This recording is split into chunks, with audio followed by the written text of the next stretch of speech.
Halo semuanya, balik lagi di segmen Kepoin Sejarah Yuk. Berbagi sama aku Sunia Marisa dan partner aku. Halo, aku Adea Triananda.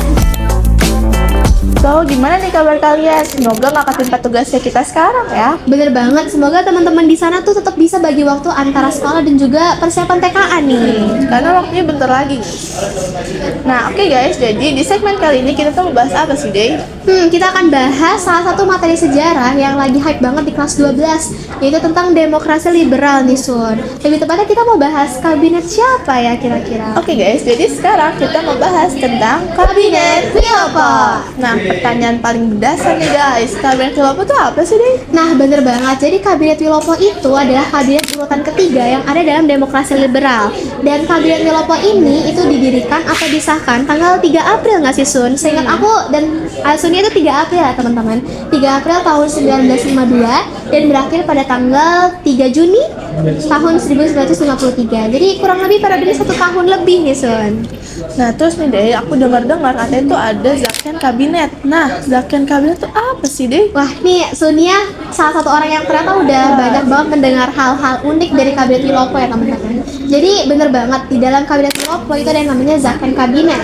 Nah, pengertian dari Zakhen Kabinet itu ya Sun, jadi itu sebuah kabinet yang menteri-menterinya atau orang yang masuk ke parlemen itu sesuai dengan keahlian yang dia punya. Jadi bener-bener relevan antara track record dia dengan jabatan di Kabinet Wilopo tersebut. Misal nih, gak mungkin kan orang lulusan kesehatan atau kedokteran nih tapi ditaruh di Menteri Keuangan, itu kan tidak relevan kan. Nah, keunikan dari Zakhen Kabinet itu seluruh kabinet atau seluruh parlemen yang ada atau mungkin menteri-menterinya itu benar-benar dari orang yang punya keahlian di bidang tersebut.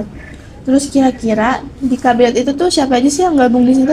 Nah, banyak banget, tapi yang bisa aku tegasin di sini namanya juga demokrasi liberal ya Sun. Itu pasti banyak banget kiriman dari partai-partai, mulai dari partai PNI, Masyumi, terus mungkin PSSI juga mungkin ada ya teman-teman. Dan aku juga nggak tahu spesifiknya gimana, cuman yang kita tahu itu ada 3 orang yang dia tuh independen nih Sun. Jadi dia tidak kiriman dari partai atau tidak dari partai tertentu, benar-benar independen tuh ngajuin diri untuk mampu ada dalam kabinet si Wilopo ini. Terus juga mau aku spill nggak nih Sun? Menterinya ada siapa aja sih? Harus di spill sih itu. Tapi ini nggak semua ya Sun, karena aku juga nggak hafal nih teman-teman. Tapi yang aku tahu tuh kita pernah belajar tentang Anwar Cokro Aminoto. Itu salah satu menteri sosial yang ada di zaman kabinet Wilopo. Bener nggak sih Sun? Ingat nggak waktu itu? Bener-bener. Iya, jadi namanya Anwar Cokro Aminoto. Terus kabinet Wilopo ini tuh prokernya apa aja? Nah, banyak banget prokernya. Itu mulai ada 3 sih Sun, dibagi jadi 3 sub proker, yaitu tentang politik luar negeri, politik dalam negeri, serta bidang ekonomi. Kita mau spill dari mana nih Sun? Kayaknya asiknya dari dalam negeri dulu nggak sih? Boleh. Jadi sebenarnya sama kayak kabinet-kabinet sebelumnya, PR dari Kabinet Wilopo ini itu adalah untuk memajukan kesejahteraan rakyat Indonesia, dan juga dia tuh bersikeras atau dengan tegas ingin mendefisitkan anggaran yang ada. Jadi kayak benar-benar dipangkas, yang tidak perlu tuh dipangkas-pangkas supaya tidak menimbulkan hutang yang lebih banyak di negara Indonesia ini. Terus juga politik luar negeri sekalian aja nggak sih Sun? Biar nggak nanggung nih teman-teman. Jadi dalam politik luar negeri itu Wilopo ini atau Kabinet Wilopo sangat-sangat tegas dalam menjalankan yang namanya politik aktif bebas. Jadi dimana posisi kita tuh dalam internasional tuh non-blok Sun. Jadi kita tidak memihak blok kanan, blok kiri, timur, ke barat, enggak ada. Itu TikTok ya Sun. Ini fokus belajar dulu ya teman-teman. Nah, jadi selain politik luar negeri itu, maksudnya selain tentang politik aktif bebas, kita tuh juga sangat kuat dalam mempertahankan yang namanya Irian Sun. Kita tuh masih memperjuangkan bahwa Irian itu punya Indonesia, biar nggak diambil sama negara lain. Sama mungkin terakhir bidang ekonomi boleh kali ya Sun? Boleh. Setahu aku ya, di bidang ekonomi si Wilopo ini berhasil membuat yang namanya Bulog. Ada nggak sih Sun di teks yang pernah kita bahas Bulog?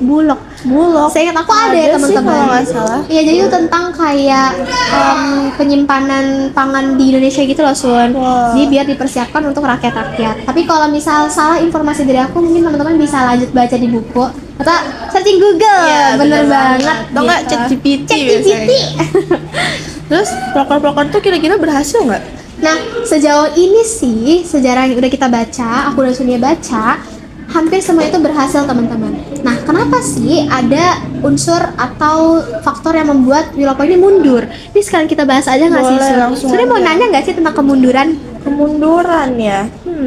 Boleh sih, boleh. Boleh lah ya, ini sekarang kita rangkum aja di sini. Jadi inti utama dari mundurnya Kabinet Wilopo itu karena adanya mosi tidak percaya Suni. Wah, Ya, itu kayak kalau kita- udah nggak percaya tuh kayaknya Ya, udah. namanya juga kepercayaan ya Sun. Itu kalau sekali dikecewakan tuh susah lagi numbuhnya teman-teman. Jadi ini aduh balik lagi fokus. Jadi sebenarnya adanya mosi tidak percaya itu karena dua faktor kejadian yang besar banget terjadi di Kabinet Wilopo.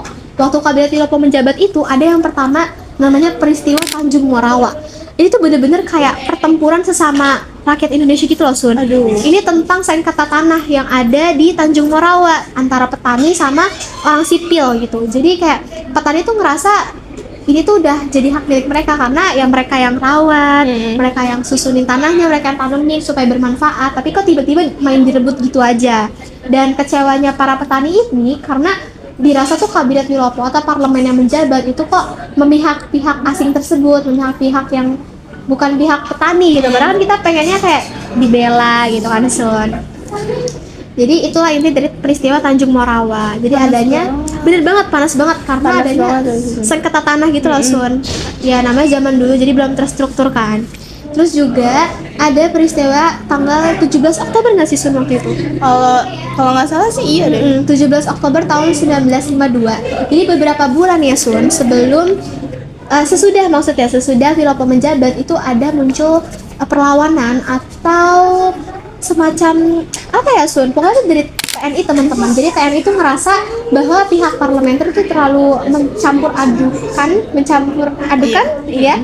Ikut campur lah gitu terhadap urusan militer yang ada. Jadi kayak ini kan bukan ranah kalian loh guys, jadi nggak usah ikut campur, biarkan kita berjalan sesuai internal kita sendiri gitu. Jadi akhirnya dari situ para pihak TNI itu ingin melengsarkan atau membubarkan atau menyudahkan Kabinet Wilopo untuk menjabat gitu sih. Aduh, kebayang banget itu ngerinya. Ya Allah. Terus nih ya deh, yang paling penasaran kan Kabinet Wilopo ini cuma bekerja selama 1 tahun. Bener. Nah, terus jatuhnya tuh mereka gimana sih? Nah, bener banget. Ini balik lagi ke poin yang tadi barusan kita bahas ya, Sun. bener-bener. Cuman ini lebih intinya banget. Lebih Jadi, spesifik iya ya. spesifiknya kejatuhan dari Kabinet Wilopo itu ada dari 3 faktor utama. Yang pertama, munculnya mosi tidak percaya, ya Sun. Terus yang kedua, itu peristiwa 2 besar yang tadi loh Sun. Itu tentang Tanjung Morawa dan Yang 17 ya Oktober. betul. Jadi benar-benar 3 pilar utama atau 3 palu utama yang menjatuhkan Kabinet Wilopo tuh 3 faktor yang tadi udah kita sebutin. Tapi nih ya deh, bagi aku sih walaupun mereka menjabat setahun itu udah keren banget sih. Bener banget, Soalnya setuju, banyak setuju. proker yang sudah mereka susun dan nyatanya tuh ada hasil nyatanya gitu loh. Meskipun akhirnya banyak banget konflik yang akhirnya menjatuhkan mereka. Setuju banget. Jadi sebenarnya intinya ya Sun, kita sebagai pelajar tuh menyerap moralnya aja. Jadi moral itu kita harus yang namanya mengedepankan komunikasi. Jadi komunikasi tuh bukan cuman kita dengan orang lain yang spesial, enggak dong. Jadi komunikasi tuh emang harus menjadi tonggak utama dalam kita bermasyarakat.